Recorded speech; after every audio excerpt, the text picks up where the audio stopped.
कोणी कोणी भाजीवाल्याने पैसे दिले, कोणी कोणी कोणी कोणी पैसे देऊन आज ते पोरग माझं उभं केलेलं आहे. 4 ऑपरेशन ते झाले, 5वं ऑपरेशन परत 40 गोळा करावं लागलं. त्याची तर मोठी आणखी गंमत आहे. म्हणजे पुण्याला रुबियावाला त्याचं एक ड्रेन काढला डॉक्टरांनी. ते म्हणले की एक ड्रेनवर आता काम भागेल, फार काही येत नाही तर एक ड्रेन काढून टाकू. 4 महिने तो त्याच्या तोंडातून आम्ही त्याला काहीच दिलेलं नव्हतं, नुसतं सलाईनवर तो होता. एकदम खराब झाली त्याची अवस्था.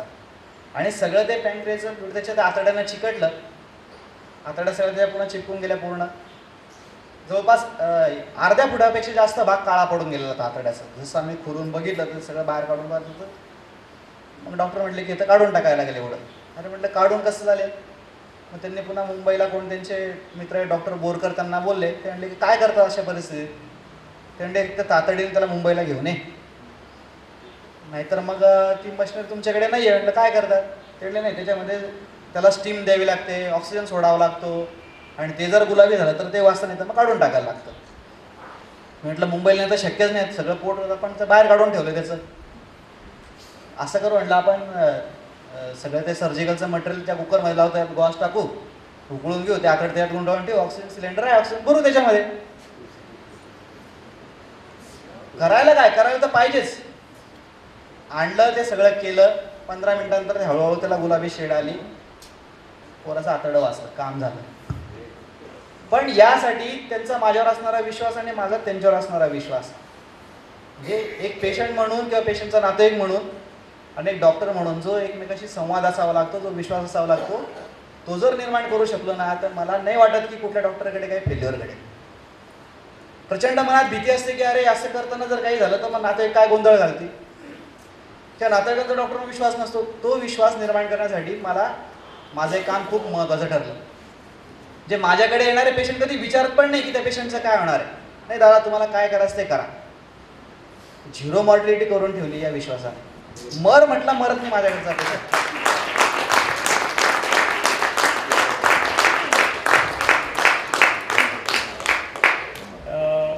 दुसरी स्टोरी राजेशने जी सांगितली, म्हणजे मला असं वाटतं आपण दिवसभर बसलो तरी अपुरं आहे खरं. पण औरंगाबादला दुसरी स्टोरी त्यांनी शेअर केली होती ती, त्याने एक ठरवलं आहे आयुष्यामध्ये की साप मेला नाही पाहिजे. हे त्याचं पहिलं ब्रीदवाक्य आहे, आयुष्याचं लाईफ टाईम मिशन ज्याला म्हणता येईल ते.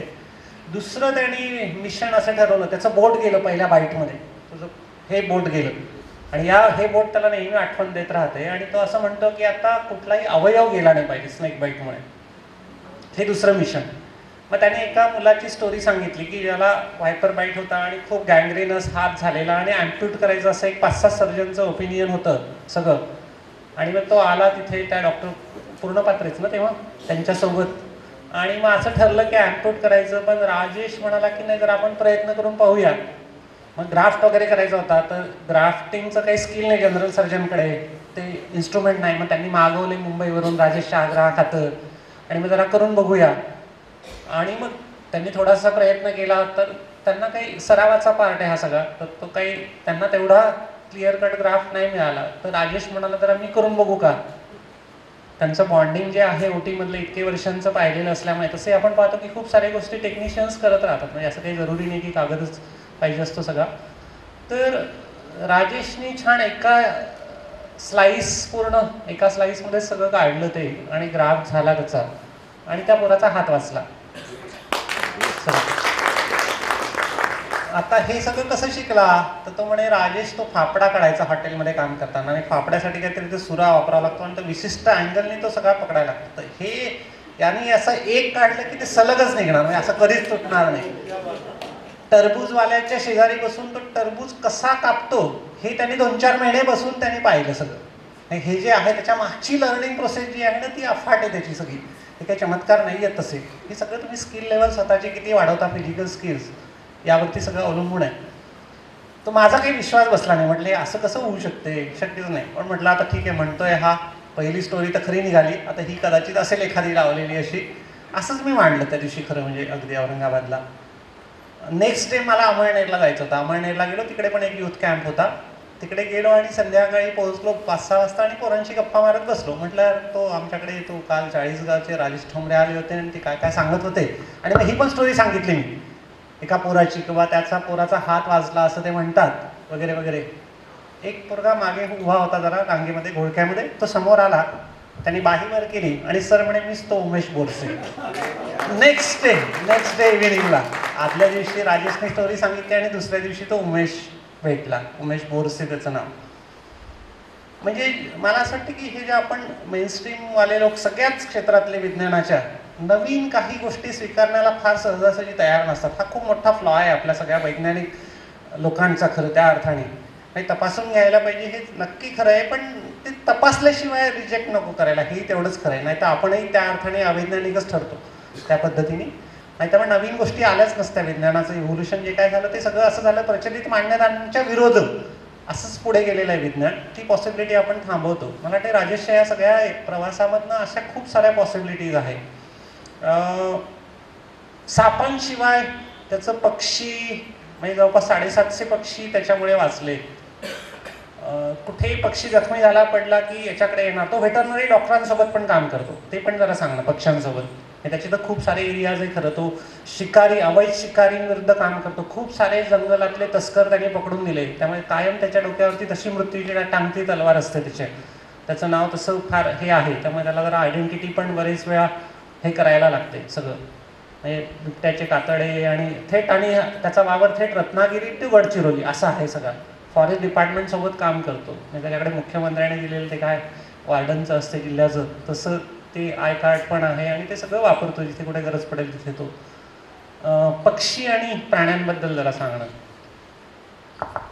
प्राणी पक्ष्याचा छंद तर काकांमुळे खूप वाढ. काकांचे डॉक्टर काकासाहेब पूर्णबाद्रे यांच्यामुळे. त्यांच्याकडचं सगळं प्राणी विश्व बघून तो मोह व्हायचा आणि लहानपणाचं मासे खेकडे ते कुठे गप बसू द्यायचे. जे दिसलं ते घरी आणून ठेवायचं, बघायचं. मग त्यांचे आजारपण, त्यांना होणाऱ्या जखमा, त्याला कसं बरं करता येईल. डॉक्टर दीपक कुलकर्णी म्हणून एक पशुवैद्य आमच्याकडे चांगले आहेत चाळीसगावला. मग त्यांच्याकडे जाऊन बसायला लागलो. त्यांना सांगितलं की मला तुमच्यासोबत येता येईल का. ते डायरेक्ट बरंच होईल, आमच्याकडे माणसंच टिकत नाही. कारण इतर पेशंट दवाखान्यापर्यंत येतात, जागेवर सगळं काम करत येतात. पशुवैद्याचं काम वेगळं असतं, त्याला सगळं दवाखान्यातून तिथं जागेवर जावं लागतं.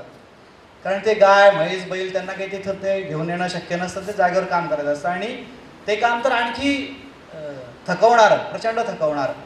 म्हणजे त्यांना इंजेक्शन द्यायचं असेल तर पाय बांधण्यापासून तर नंतर मग जर पोट तपासत असेल तर त्या सगळ्या कामामध्ये ते शेणामुतात सगळ्याचे हातपाय भरतात. त्याच्यामुळे त्यांच्याकडे फारसं कोणी टिकत नाही. पण मला काय वाटतं, मी येईल तुमच्यासोबत. 2-2.5 वर्ष तुमच्यासोबत राहिलो. जे गाईचं सिझर करण्यापासून तर मग सगळ्या गोष्टी शिकलो. रात्री बेरात्री फोन आला की दादा ते म्हशीचं मायांग पडलंय. मायांग पडलं म्हटल्यानंतर तर पोटात पहिले गोळा यायचा की ते मधलं सगळं गर्भाशयापासून तर सगळं ते पोटभर ते आतड्यात सगळ्या बाहेर येऊन पडतात. आणि ते मग मध्ये ढकलायचं, ती खरी कसरत असते प्रचंड. एक हात लावून ठेवायचा, दुसरे मुठीने ते हळूहळू मध्ये ढकलायचं. बरं त्यासोबत ते तिथे काही खाली मॅटबीट थोडे असतं, मातीमध्ये ते सगळं जनावर पडलेलं असतं. ते इन्फेक्शन व्हायला नको म्हणून ते पाण्याचा वापर, दूध 2-2.5 तास सगळं त्यासाठी खर्च करायला लागतात. आणि सगळ्यात म्हणजे इथपर्यंतचा हात मध्ये घालायला लागतो. डॉक्टरांचा हात तगडा, त्यांची तब्येत जरा बरी आहे, मग माझा हात बारका, पटकन मला मध्ये ढकलला तर मग मला बसवणार आणि दोन्हीकडून पाय लावायचे आणि ते आपलं मध्ये ढकलायला सुरुवात. बरोबर मी मध्ये ते ढकलून द्यायचो, ते बांधून द्यायचं. मग ते आपल्याकडचे पेशंट डॉक्टरांकडे घेऊन यायचे. डॉक्टर बघा या कावळ्याचा पंख फाडलाय, टाके टाकून द्या. घार सापडली, इथला हे झालं, शॉक बसलाय, तिचं हे काम करून द्या. गरुड आलाय, त्याचं हे काम करून द्या. साप फाटलेला आहे, त्याचं काम करून द्या. कितीतरी सापांच्या सर्जरी आम्ही केलेल्या आहेत. माझ्याकडे खूप सारे व्हिडिओ आहेत, आपण ते जरूर बघा जसं जमेल तसं. या सगळ्या गोष्टी त्यांच्यामुळे मला खूप शिकायला मिळाल्या. मी गोठ्यात काम करायचो नागेश सामंतांकडे. त्यांच्याकडे खूप साऱ्या गाई म्हशी होत्या. एक चांगली म्हैस त्यांनी आणलेली, 90,000ला त्यावेळेला ती म्हैस घेतली. प्रचंड मोठी म्हैस, जाफर म्हैस आणलेली. आणि त्या म्हशीचं खाणं तुटलं. एका ती 10-12 लिटर दूध द्यायची. 2-3 वेळेस दूध तिचं काढावं लागायचं आणि खूप लोक बघायला यायचे. त्यांच्याकडे ज्या 150-200 गाई म्हशी होत्या त्यांचं दूध काढायचं पण जबाबदारी माझ्याकडे असायची. ते एवढ्या अंगावर झालेले माझ्या की ती म्हैस अशी फक्त मान वळून बघायची की दूध काढायला मीच बसलोय का नाही. माझ्याकडे दुसरं पण असं की लात वरून बादली फेकलीच समजायची. एवढ्या जणांचं दूध काढताना खूप त्रास व्हायचा. मग मी काय करायचो, सोबत एक पोरगा ठेवायचा. ती पासून झाली म्हैस की माझा शर्ट त्याच्या अंगावर टाकून द्यायचं, ते असं करतो बघतात आणि वास येतो. तोपर्यंत मी दुसऱ्या म्हशीचं दूध काढायला बसायचो. म्हटलं अरे कपडा नुसता, त्याला काय वासानं समजतं की तूच बसलाय वा, ते काय तर कोणी उठून बघणार की राजूच आहे का अजून दुसरा कोण आहे. मी त्याला बसून द्यायचो आणि आपलं काम पुढचं वेळ वाचायचं ना. माझं पुढच्या या सगळ्या भानगडीत मला वेळ देता आला पाहिजे. मी आपलं भरभर ते काम करून मोकळा. तर ती म्हैस आजारी पडायला लागली, तिनं खाणं सोडलं, एकदम खराब झाली म्हैस. कुलकर्णी डॉक्टर म्हटले की काही खरं नाही, म्हैस मरणार आहे. म्हटलं काय झालं रे. मग ते मला म्हटले की ती ज्या भागात होती तिकडनं तिच्या पोटामध्ये असणारं सगळं ते औषधांमुळे पोटातलं सगळं तिचं मरून गेलेलं आहे. म्हटलं मग काय करतात अशा परिस्थितीत. ते काय होणार नाही. म्हटलं समजा आपल्याकडचं एखादी म्हैस मेली आणि तिच्या पोटातलं जर आणून जठरामधलं जर तिच्या याच्यात टाकलं तर ते कदाचित वाचून जाईल ना. ते असं कसं शक्य आहे. म्हटलं जे ढोरं कापणार आहेत ना ते माझे मित्र आहेत, मी त्यांच्यासोबत जायचो ढोरं कापायला. ते थैली काढताना त्या पोटात चारा निघायचा भरपूर त्याच्यातून, तो आम्ही बाजूला काढून ठेवायचो. मी गेलो ते पाठीवर घेऊन आलो आणि ते दानातून तिला खाऊ घातलं. 1 महिना त्या म्हशीने व्यवस्थित अंग धरलं, ती म्हैस एकदम बरी झाली. तिचं सोडून काय गेलेलं आहे ना आपल्याला, ते कुठे आजूबाजूला उपलब्ध होईल का, त्याचा कसा वापर करून घेता येईल. मला वाटतं ही परिस्थिती जर माझ्यावर आली नसते ना, मी कधी याचा विचार पण केला नसता. म्हणजे मी आज नेहमी स्वतःला बजावतो की माझं हे बोट गेलंय ना, मला याची आठवण करून देत होतं की अरे नाही. म्हणजे अत्यंत आस्थेने कुटुंबा डॉक्टरांनी जळगावला डॉक्टर विजय दावल भक्त यांच्याकडे मला पाठवलं होतं. ते म्हटले की नाही प्लास्टिक सर्जरी करून याचं बोट बरं होईल. मला भूल दिल्यानंतर काय वाटलं माहिती नाही, ते ॲम्पूट करून टाकलं. 1 तास गेलेलो होतो. 4 तास शुद्ध बघितलं तर बोट गेलेलं. मग घराला डॉक्टरांना म्हटलं अहो त्यानंतर काढून टाकलं बोट. त्याने शाळेला ते मग त्यासाठी तुला तिथं करायला पाठवलं असतं, मी ते इथंच करून घेतलं असतं ना ते काम. स्किन ग्राफ हा विषय तोपर्यंत आमच्या गावी पण नव्हता, जोपर्यंत उमेशचं आम्ही काम पहिलं केलं नाही तोपर्यंत. 6 महिने त्या पोरावर 9 ऑपरेशन केले. 6 महिने त्या पोरगा ॲडमिट होतं. एका ड्रेसिंगला 4 तास लागायचे. पूर्ण हात, फक्त हाडं त्याची शिल्लक होती. दोन्ही मांड्यांचं मटेरियल कातडी संपून गेले. मग त्याच्या कुल्ल्यावरच आम्ही काढून वापरलंय त्या पोराच्या. एक दिवस डॉक्टर मला म्हटले अरे सगळं तर केलं पण हा असं असं दांडू राहील, हा कामच करणार आहे हात. तर इतके दिवस आपण असंच ठेवलंय. अरे म्हटलं असं काय कामाचं आहे पोरगं, त्याचा हात वापरता आला पाहिजे. मग रोज त्याच्याजवळ बसायचं, त्याचा हात पकडायचा आणि हळूहळू असं फोल्ड करायचा. प्रचंड ओरडायचं ते पोरगं, खूप दुखायचं, खाली रक्ताची धार लागायची. पण त्याकडे दुर्लक्ष. तोंडात असं मी व्यवस्थित ते कॉटन बँडेजचा रोल करून त्या तोंडात फसवायचं आणि तो हातात त्याला रोज व्यायाम द्यायचं. आज ते पोरगं त्या हाताने सगळं काम करतं. तो सरांना भेटलेलाच आहे. हे सगळं करून पाहणं आहे ना मोठं मजेशीर आहे. हे नाशिकचं एक पेशंट तर आवर्जून सांगायला पाहिजे.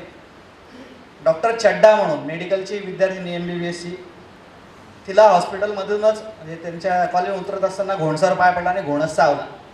तिथं लाईफलाईन हॉस्पिटल त्यात ॲडमिट केलं तिला. ती स्वतः डॉक्टर, सगळ्या डॉक्टरांचं काम चाललेलं. 2 दिवसात तिचा पाय एकदम टच झाला. पंजाबी, अगोदरच तब्येत तिची आणखी चांगली. एवढा मोठा पाय आणि मग ते डॉक्टरांनी सांगितलं की पोटरीपासून पाय काढावा लागेल तिचा.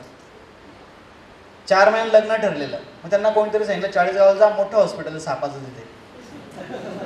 मी डेअरीत काम करायचो आणि डेअरीतला नंबर माझ्याकडे सगळ्यांकडे दिलेला असायचा. एक दिवस सकाळी डेअरीत फोन आला नागेश सामंतांना की मैं चड्डा बोल रहा हूँ नासिक से, हमारे बच्चे को कोबरा बाइट हुआ है, लेके आने का है. त्यांना असं वाटलं की मी डॉक्टरांशी बोलतोय. यांना रोजचा सराव, रोज कोणी फोन करायचा. यांनी सांगितलं हा लेके आओ. फोन ठेवून दिला. ते दुसऱ्या दिवशी सकाळी 10 वाजता ते लोक आले गाडीवर. आता ते लाईफलाईन हॉस्पिटलमध्ये जाऊन आले ते नाशिकच्या. हे डेअरीत येऊन गाडी थांबली. ते पाहता कोणतं हॉस्पिटल आहे. डेअरीमध्ये सगळं गाड्या खाली होत्या, दुधाचं काम चाललेलं आहे आणि असं त्यांचा वरांडा. तर वरांड्यात आमचे मालक बसले असायचे.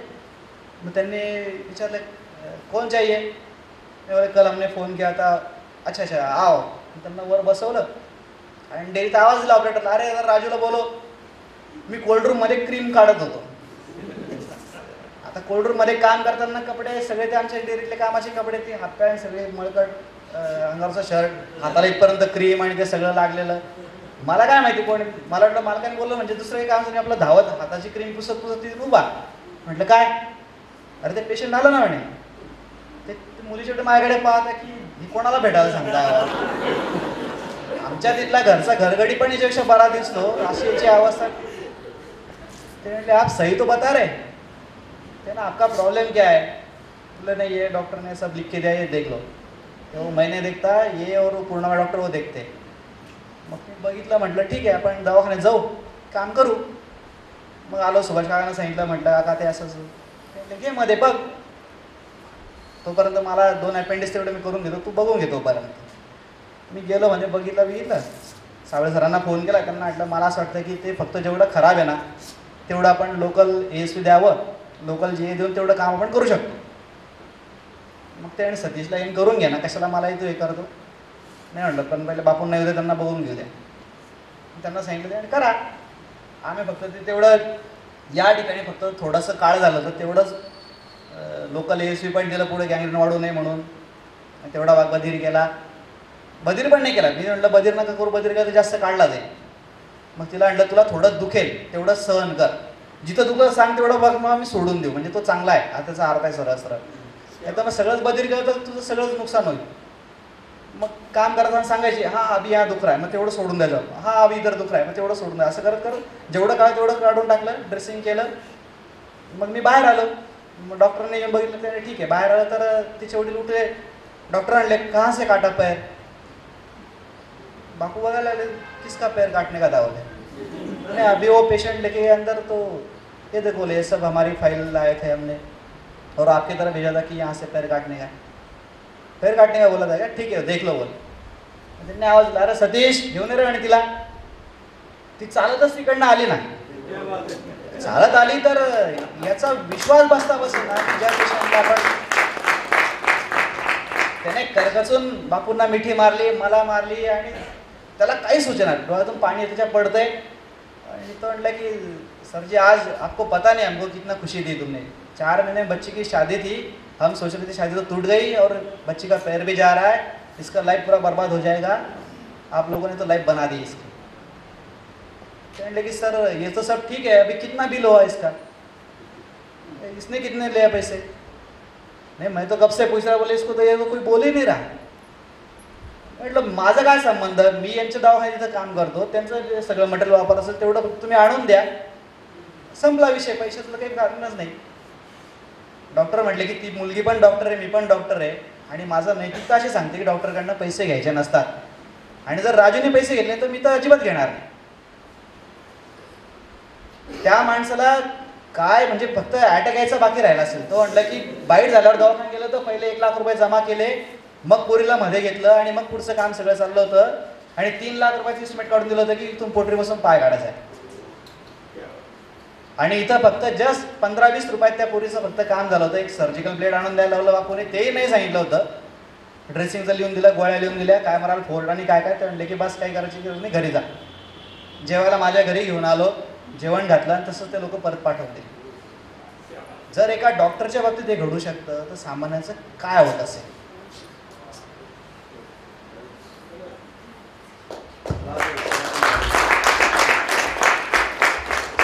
तर म्हणजे माझं राजेशला भेटलं तेव्हापासूनची 2 स्वप्न आहेत त्याच्या संदर्भामध्ये. एक स्वप्न तर मी सांगितलं की त्याला IM आणि IMCच्या फोरममध्ये त्याला सन्मानाने बोलवा आणि त्याच्या ज्ञानाचा उपयोग करून घ्यावा, त्याला मोठेपण देण्याची गरज नाही. दुसरं स्वप्न जे राजेशकडे अनुभवांचं भांडार आहे, त्याचं डॉक्युमेंटेशन अजिबात नाही.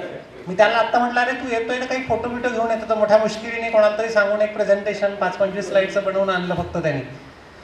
मला असं वाटतं की 1000 पानांचं बेस्ट सेलर पुस्तक, बेस्ट सेलर धंदा म्हणून कोणीतरी करावं हे, आणि ते होऊ शकते. अगदी असंख्य लोकांचे आयुष्य त्यातनं बदलू शकतात. ही जबाबदारी कोणीतरी घ्यावी. काल पण मी अपील केलं, कोणीतरी हे वेळ देण्याचं काम आहे. जरा वेळ देऊन जर कोणी केलं ते स्किलनं तर खूप लोकांचे आयुष्य बदलू शकतात. आहे नक्की, काही अडचण नाही. एक प्रयत्न तर नक्कीच आपण करणार आहोत. ही सिरीज आपली वर्षभर जी चालणार आहे, आजच मला असं वाटते की आपण हे ठरवूया की वर्षाच्या शेवटी एक निदान 200-300 पानांचं पुस्तक, प्रत्येकाचं एक 20-30 पानांचं असं एक आपल्याला प्रिंट करायचं असतो. या कार्यक्रमाचा इनबिल्ट पार्टच असेल. दुसरं एक व्हिडिओ डॉक्युमेंटेशन. या निमित्ताने हे जे आता व्हिडिओ करतोय आपण, आता काल पण यवतमाळला केला. मला असं वाटत होतं की उगाच 3 ठिकाणी कशाला व्हिडिओ करायचा, पण आता मला असं दिसतंय काल जे राजेशने अनुभव सांगितले ते आज काहीतरी वेगळेच सांगितले. आज बरेचसे मी पहिल्यांदा ऐकतोय त्याच्या तोंडून, हे इतके वर्षांचा संपर्क असूनही. असं खूप मोठं भांडार आहे त्याच्याकडे. तो जे काय ज्या पद्धतीने शिकला, तो ठाकर समाजाकडनं तिकडे जाऊन तोरणमाळच्या जंगलात त्या सातपुड्याच्या पहाडावरती वगैरे, अफलातून आहे, लिटरली अफलातून आहे प्रत्येक गोष्टीमध्ये. बघा म्हणजे मला असं वाटतं की मी विज्ञानाचा विद्यार्थी आहे. कुठली गोष्ट अवैज्ञानिक आणि चुकीची नको व्हायला, नको जायला लोकांच्या पुढे. म्हणजे प्रत्येक गोष्ट काटेकोरपणे आपण तपासून जर घेण्याचा प्रयत्न केला विज्ञानाच्या कसोटीवरती, तर मला असं वाटतं सगळं 100% हे उतरते ना. आपल्याला स्वतःला नवीन दिशा आणि दृष्टी मिळते की विज्ञानाकडे कशा अंगाने बघायला पाहिजे या सगळ्या प्रोसेसमध्ये. हा जो काय प्रवास सगळा राजेशचा सुरू आहे, त्याचं स्वतःचं स्वतंत्र डॉग स्क्वॉड आहे. कुत्र्यांचा तो मास्टर ट्रेनर आहे. म्हणजे त्याचे इतके फील्ड आहेत, एरियाज काम करण्याचे. व्याख्यानांची प्रचंड आवड, त्याच्याकडे व्याख्यानांचा एवढा मोठा संग्रह आहे. म्हणजे एक 550 GB ऑडिओ त्याच्याकडे असतीलच. खूप सुंदर व्याख्यानं. वाचनाची प्रचंड आवड आहे त्याला. रोज 2 तास तरी वाचतो एवढ्या सगळ्या धबडग्यातही. शिवाय आरोग्याच्या बाबत अतिशय काटेकोर येतो. गेले कित्येक वर्ष तो खाण्यासाठी फक्त 2दा दिवसातनं तोंड उघडतो, तिसऱ्यांदा नाही उघडत. आपण जरा स्वतःला बघा, आपण कितीदा तोंड उघडत असतो आणि काय काय टाकत असतो. त्यामुळे आज 45व्या वर्षी पण तो कुत्र्यांच्या मागे 50 किलोमीटर धावू शकतो जंगलात. आत्ता गडचिरोलीला परवाचं सांग ना जरा डॉग स्पॉट तुझं. एक इन्फॉर्मेशन मिळाली होती की जिमलगट्टा भागामध्ये शिकारी आलेले आहेत आणि CCFने आम्हाला विनंती केली की जरा गडचिरोली नक्षलवादी एकदम कोर एरिया आहे सगळा आणि पूर्ण नक्षलग्रस्त भाग, 100% नक्षलग्रस्त भाग आहे. माझे एक दुसरे ज्येष्ठ सहकारी मित्र डॉक्टर DR पाटील म्हणून, मी त्यांना फोन केला की साहेब आपल्याला जायचं आहे. त्यामुळे ठीक आहे या तुम्ही. 2 कुत्रे गाडीत टाकले, गाडी करून घेतली भाड्याची आणि आम्ही पोहोचलो. जसं गेलो तिथं तर तिथल्या लोकांनी आम्हाला सांगायला सुरुवात केली की ते जागोजागी ते माईल्स लावून ठेवलेले असतात आणि तुम्हाला मध्ये जाणं फार अवघड आहे. तर ते ठीक आहे, बघेल ना मी सगळं. फक्त कुठे शिकार झाली तुम्हाला काही अंदाज आहे का, माहिती आहे का कुठे झालेलं आहे? तर त्यांनी सांगितलं की आज संध्याकाळी या ठिकाणी ते लोक आलेले होते. माझ्याकडे गोल्डन रेट्रीवर फिमेल, तिला सर्चिंगचं खूप चांगलं तिचं आहे तिच्याकडे. तिला घेतला आणि जरा वास दिला तर तो पकडला तिने वास. संध्याकाळी 6 वाजता आम्ही चालायला सुरुवात केली. पुढे ती कुत्री, मागे मी, माझ्या मागे दुसरा एक रॉटव्हेलर कुत्रा, त्याच्या पाठीमागे पाटील साहेब. आणि तिने जिमलगट्ट्यातून चालायला सुरुवात केली. ती आम्हाला कमलापूरच्या हत्तीखान्यापर्यंत घेऊन, म्हणजे जवळपास 27 किलोमीटर 2 डोंगर चढ उतर करून त्या लोकांनी अस्वल मारलं होतं आणि ते खांद्यावर टाकून ते लोक घेऊन गेलेले आहेत. जाताना ते जसं जसं कुठे कुठे ते थेंब पडले असेल तसं ते तो वास पकडत ती घेऊन गेली होती मला बरोबर. आणि जंगल किती दाट आहे एकदा म्हणजे गंमत म्हणून का जरा जाऊन बघून या. 2 फुटाच्या पलीकडचं पण दिसत नाही असं सगळं ते दाट जंगल आहे. आणि रात्री पुन्हा चालायचं, काही आवाज नाही काही नाही. म्हणजे कुत्र्याचं फक्त ते धापा टाकत त्याचं हापकण्यावरून मला कळायचं की आपण बरोबर चाललोय, असंच फक्त अवस्था. गेलो तर ते त्या ठिकाणी मस्त त्या लोकांचं काम चालू अस्वल सोलायचं. मुंडकं बाजूला काढून ठेवलं होतं, त्याचं बाकीचं सगळे ते पार्ट वगैरे करत होते. पाटील साहेब थोडे मागे थांबले. मी गेलो आणि उभा राहिलो तिथं, तर तो उठून उभा राहिला आणि त्याने डायरेक्ट गनच काढली मला लावली. त्याला वाटलं की मी एकटाच आहे. त्याला म्हटलं अरे वेड्या, मैं अगर इतने दूर आ सकता हूँ तो मैं ऐसे थोड़ी मेरे साथ स्कर्ट मिसाईल आहे, देखना आहे तुझे. आणि दिला माझ्या कुत्र्याला आवाज. रॉटव्हेलर आहे माझ्याकडे एवढा, दाणकडे उभा राहिला कुत्रा समोर आणि तो असं त्याच्याकडे बघतोय. लिटरली त्याला लघवी झाली त्या ज्याने मला गन लावलं त्याला. आम्ही त्याला एक थापट पण मारलेली नाही बरं का, कोणालाच नाही. 12 लोक ते मारलेलं अस्वल सगळं त्यांच्या हातात दिलं. तिथून परत चालत गाडीपर्यंत घेऊन आलो. त्यांना जर तुम्ही पळाले तर मी कुत्र्याचा हुक काढून घेईन. आणि तुम्ही कुत्रा अस्वल मारला असेल, वाघ मारला असेल, काय केलं असेल मला माहित नाही, पण माझ्या कुत्र्यात देखत तुम्ही मला फक्त बघू पण शकत नाही ते त्याच्या परवानगीशिवाय. एवढंच तुम्हाला सांगतो.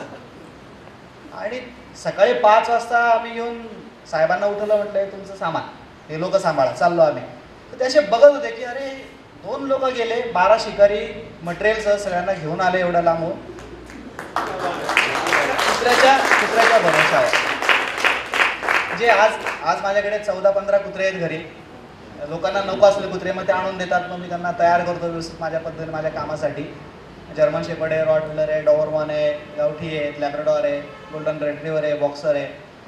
आणि खूप चांगले आहेत, खूप चांगले. माझ्या कुत्र्याला फक्त बोलता येत नाही बस, एवढं कमी. काय वाटेल ते काम सांगा, म्हणजे कधी आम्हाला सांगायची पण गरज पडत नाही.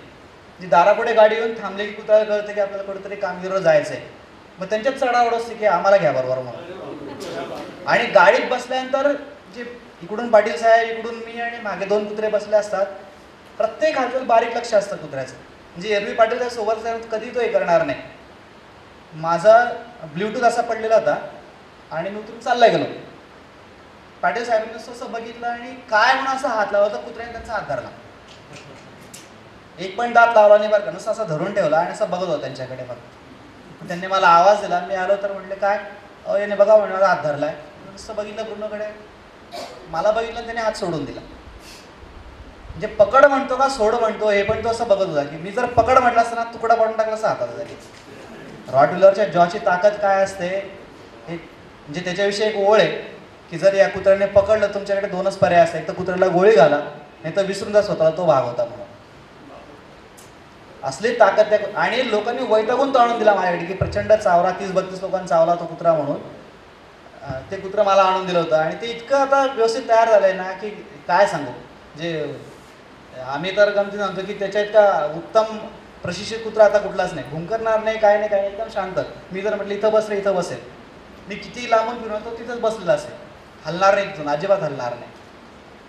तेच का राजेश, मी आलो असताना जे होतं ते म्हणजे मी 40गावला जेव्हा गेलो तेव्हाच ते कुत्रा आलेला होता याच्याकडे आणि त्याचा मालक प्रचंड वैतागला होता, गोळी घालून मारून टाकावा. 50-50 लोकांना चावलेला.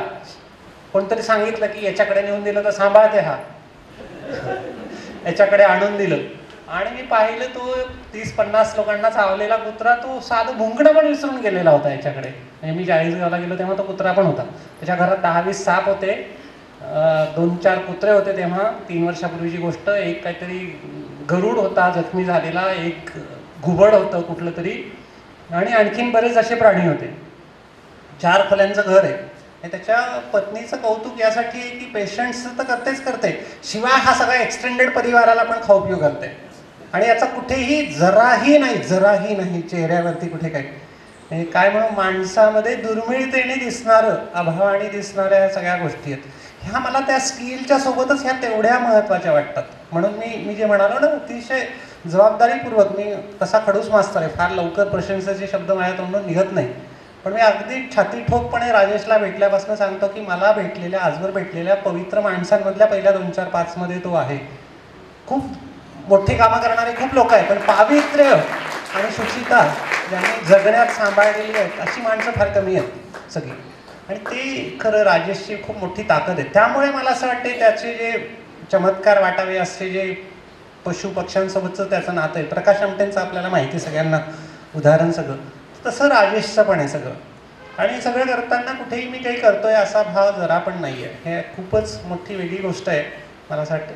या सगळ्यांना कसं आपल्याला राजेशच्या या सगळ्या ज्ञानाचं आणि शिकण्याच्या पद्धतीचं आणखीन जास्त लोकांपर्यंत कसं घेऊन जावं, त्यासाठी काय करायला पाहिजे. इथे खूप सारे रिसोर्सफुल लोक बसलेले आहे. मला असं वाटतं सगळ्यांनी आपापल्या एरियामध्ये जर असं काही ताकद लावता आली तर उद्या याचा उपयोग आपल्या पुढच्या पिढीला होणार आहे. यांनी हजारो लोकांचं दुःख दूर करण्यासाठी कदाचित आपण मदतरूप ठरू शकू. तर त्यासाठी आपल्याला जरा जॉईंटली सगळ्यांना काय करता येईल हा सगळा प्रयत्न आहे. म्हणजे राजेशशी बोलण्यासारखं तर खूप साऱ्या गोष्टी आहेत. मी जसं म्हणाल तसं वेळ अपुरा पडतो असंच सगळ्यांना वाटत असेल, पण आपल्याला थोडंसं वेळेची मर्यादा पण आहे. पण हा कार्यक्रम आपण आता रेग्युलर स्वरूपामध्ये करायचं ठरवतो आहे. काही गोष्टी ज्या आता आम्ही काही लोकांनी बसून एक कोणाला तरी प्रोसेस इनिशिएट करावं लागते म्हणून फक्त आम्ही आहोत, पण आपण सगळेच आहोत आणि या हॉलमध्ये न आलेले पण या सगळ्या प्रक्रियेचा पार्ट असू शकतात. दर महिन्याला आपण हे ठरवतोय की दुसरा शनिवारच्या नंतर येणारा रविवार, सेकंड सॅटर्डे नंतरचा संडे, कधी तो दुसरा येईल कधी तिसरा येईल, तर त्या रविवारी सकाळी 9 वाजता आपण हा कार्यक्रम घेतोय. पुढचा कार्यक्रम जो आहे तो 11 मेला सकाळी 9 वाजता याच हॉलमध्ये होणार आहे. मुंडले एज्युकेशनल सोसायटी आणि दी ब्लाइंड रिलीफ असोसिएशन यांनी हा हॉल आपल्याला रेग्युलरली या कार्यक्रमासाठी विनाशुल्क सगळ्या व्यवस्थेसह देण्याचं मान्य केलेलं आहे. आजच्या कार्यक्रमाची स्पॉन्सरशिप जी आहे पंकज महाजन या ठिकाणी आहेत आमचे मित्र, त्यांनी त्यांच्या वडिलांचा स्मृती दिन या महिन्यात येतो, त्यामुळे त्यांनी ठरवलं की हा कार्यक्रम आता सुरुवातच करायची होती तर कुठून तरी सुरुवात करावी लागणार. या सगळ्या प्रक्रियेला जो काय खर्च आणि सगळे येणार तर तो कार्यक्रम मी स्पॉन्सर करतो, त्यांच्याकडून स्वतःकडूनच आलं. मला वाटते पुढचे पण कार्यक्रम अशा प्रकारे झाले. आम्ही थोडंसं एस्टिमेट पण काढलं होतं, एक साधारणपणे 15-20 हजाराच्या आसपास डॉक्युमेंटेशन आणि या सगळ्यांसह जर आपल्याला करायचं तर, आणि ते व्हावं मला असं वाटते. परत हे राजेश काही बोलेल अशी शक्यता नाही आहे लगेच, ते व्हावं आपण या कार्यक्रमामध्ये ज्यांना बोलावतो त्यांना कुठलंही मानधन देत नाही, एक पैसा पण नाही. म्हणजे ती अटच आहे की मानधन घेणाऱ्यांना आम्ही बोलवत नाही. भाड्याने माणसं आणून प्रेरणा नाही जागवत आहेत, एवढं नक्की अगदी. त्यामुळे सुदैवाने आपल्याकडे पुढल्या 3 वर्षाची यादी तयार आहे. पुढल्या कार्यक्रमामध्ये या वर्षात येणाऱ्या पुढच्या 12 लोकांचा बायोडाटा आपण लोकांच्या हाती देऊ. पुढच्या महिन्यात जो येतोय आपल्यासोबत बोलण्यासाठी, ते पण असंच एक अफलातून वेगळं व्यक्तिमत्व आहे. लक्ष्मण गोळे त्याचं नाव, वय वर्ष 34, 7वा वर्ग नापास.